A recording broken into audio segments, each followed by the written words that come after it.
Bukod sa love, kasama na yung love. Siyempre may love na dun. Siyempre, ano naman bro? Ganun po dating malalaman na seryoso sa atin ang isang lalaki. Uy!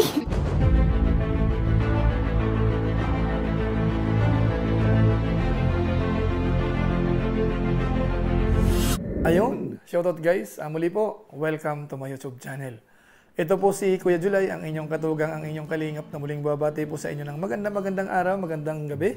Saang sulok man po tayo ng mundo naroon. At sa araw na ito, panibagong vlog po tayo. Pag-uusapan po natin yung patungkol po kay Jomar at saka po kay Carla. Ano nga ba sa pakiramdam po natin ang totoong status? Totoo nga ba na meron ng love na nararamdaman si Jomar kay Carla? At ano naman kaya ang feelings po ni Carla dito kay Papa Joms? Lalong-lalo na po, naisama na po siya doon sa lugar ng nanay niya, naipakilala na po siya. Ano kaya yung pakiramdam? So pag-usapan po natin yan maya-maya ng konti. Pero bago po yun, konting paalala muna si Kuya Julay. Pwede po nating i-subscribe yung ating YouTube channel po, Julay Paunil. Tapos pakipindot lang po yung notification bell button para lagi po tayong updated sa aking mga video upload. Tapos meron po tayong Facebook page. Pwede po nating i-follow, pwede pong i-like at saka i-share yung mga upload din dyan. So maraming salamat po sa inyo. At syempre po, huwag natin kalimutan sina Kuya Bal Santos Matubang, Kalingap Rab. At saka po yung ating mga kasamahan sa Kalingap, mga Lingap partners po yan.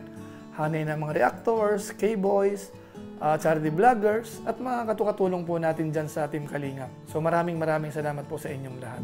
So ngayon tuloy na po tayo. Pag-usapan na po natin itong napapanood po natin sa mga vlog. Kadalasan po sa vlog po ni Kalingap Rab. Yung part 79, nagustuhan po yon. Yung isinama po si Carla doon sa lugar ni Papa Joms at naipakilala. At may halo pong prank yun na kung saan si Carla ho ay kasabwat po pala doon. At yun ang nagbigay po kay Papa Joms ng sobrang stress. Dahil nga po doon sa lugar po nila yan. So napanood po natin yan. Maganda po yung feedback. Pati po yung views po niyan, maganda rin. So sa pagkakataong ito mga kawain po natin, dugtungan po natin yon. Dahil sa pong pagkakataon, si Papa Joms ho ay na-interview po ni Kalingap JJ. So dito po, marami tayo ditong naalaman. Kumbaga ho, huling-huli po sa pananalita ni Papa Joms. So siguro po wag nating patagalin. Panoorin po natin dahil siya po ay tinanong kung yung samahan nila ay parang destiny mga kabayan natin. Ito po yon. Naniniwala ka ba sa destiny? O sa tingin mo may control kayo, Jomcar? Kaya nagiging mas okay yung samahan nyo? Destiny kayong dalawa talaga ba ni Cart? Or control niya talaga yung mga pangyayari? Kung bakit naging mas okay yung... Hindi ko rin masabing control kasi sabi ko, ang ano ko rin naman, ano lang, parang kamu at may. Wala lang kami, sumasabay lang naman kami sa Agos eh. So, sitagan ko kung destiny. Kasi, iwan ko ito kasi yung first love din ko eh. Ay, tama ba? Oo. First and last mo. First and last. Oo, sana naman. Kasi kaya, isa lang naman yung nakaranas ng maraming love team. Si Kuya Eds naman siguro. Or, ay, hindi. Pero mas marami ata si Kuya Eds. Kuya Eds. Pero ikaw, Taman si Carla. Sa puso. Tingnan nyo guys. So sa tingin mo hindi nyo to control? Hindi dahil sa inyo pag... Hindi control na, nag-ano lang kami bro. Sumasabay sa Agos pero nag-usap. I mean, usap talaga kayo. Oo. Talagang pinaka-communication talaga. Kasi, siyempre, kailangan talaga bro. Kasi sa dami na nangyayari, sa dami naming narinig left and right. So, minsan mahirap din niwala sa kung sino-sino lang din. Pero yun, nagbibigay kami ng advices sa isa't isa.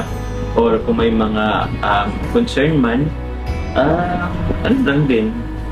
Tulungan lang din. Sasabi kung ano man concern para at least alam namin kung anong gagawin, ganyan. So pinagtitibay kayo ng panahon din? Oo naman. Nagtitibay ng panahon. Ano ba kaya pagkakaiba ng nyo, ng samahan nyo dati? Dati sa ngayon? Ngayon kasi mas komportable.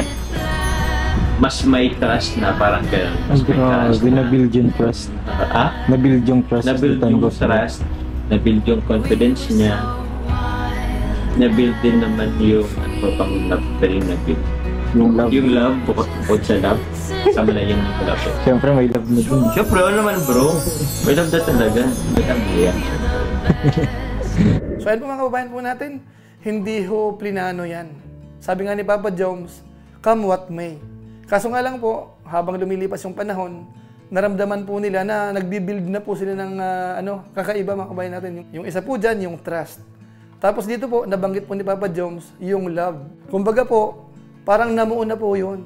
So sa madaling salita po, kung medyo talagang didiretsahin po natin yan, meron na pong nararamdamang love po si Papa Joms kay Carla.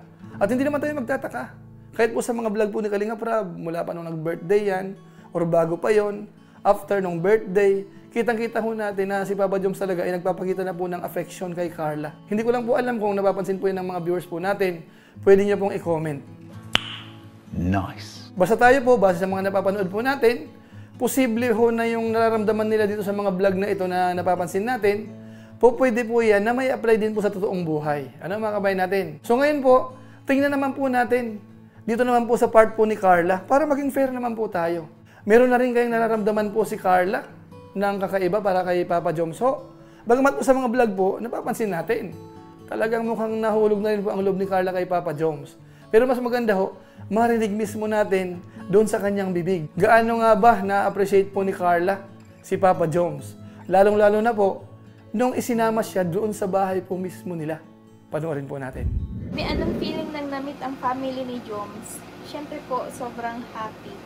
And it's a big fulfillment para sa ating mga, para sa katulad kong babae, siyempre. Doon po natin malalaman na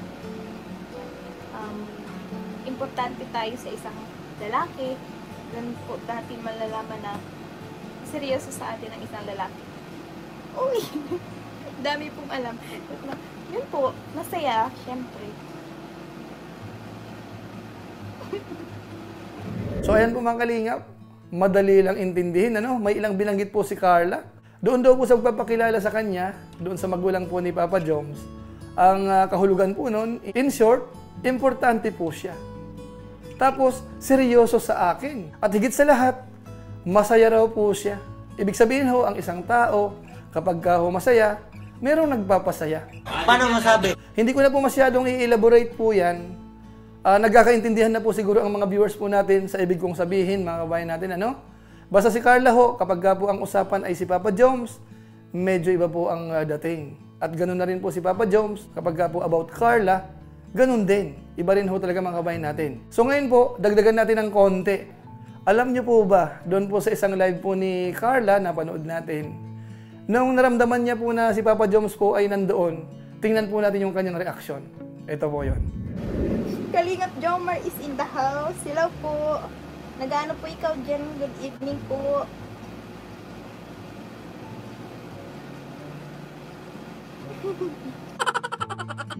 Hindi ko na ho ipapaliwanag yan, Iiwanan ko po sa inyo kasi alam ko, ang ganda ho ng facial reaction po ni Carla po doon nung nalaman na nandun po si Papa Joms. Kaya ngayon po ang tanong ko sa inyo, mga kabayan natin, ito ho bang napapanood po natin sa vlog? Ito rin kaya yung nandun sa totoong buhay, mga kabayan natin? Siyempre naman, doon sa lagi nakasubaybay po kay Kuya Julay, alam nyo na po ang sagot. Po pwedeng maging pareho, o kaya baka mas higit pa, o kaya naman po pwedeng medyo mild ng konti. At pangatlo, baka magkaiba yung sa vlog at saka po sa totoong buhay. At malalaman po natin yan sa paglipas po ng panahon, kapag po inihayag yung mga bagay-bagay po, mga kabayan natin. Pero ang isang advantage po dyan sa dalawa na yan, sa pagkakaalam po natin, wala naman pong third party, sa part po ni Carla, sa part ni Papa Joms. Sa tingin ko po, wala namang napag-uusapan. Sana all. Kaya sa malamang, yung gusto ho ng mga Jomcar supporters, baka sakaling mangyari sa totoong buhay. So yun lang po muna siguro ang iiwanan po ni Kuya Julay sa ating mga viewers sa pagkakataong ito.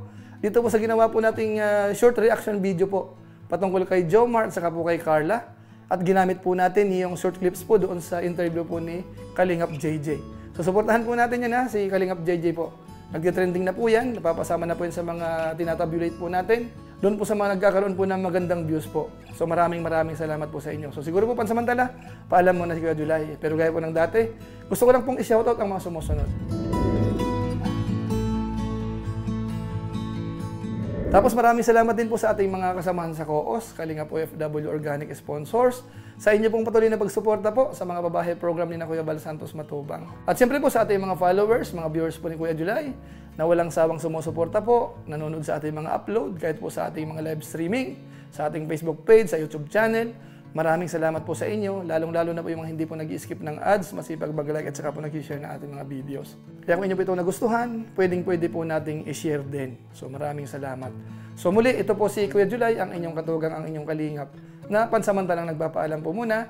Kita-kita ulit tayo sa mga susunod ko pang vlog. Maraming salamat sa inyong walang sawang pagsuporta po sa ating YouTube channel. Pagpalain naman kayo ng Diyos, mabuhay tayong lahat. God bless.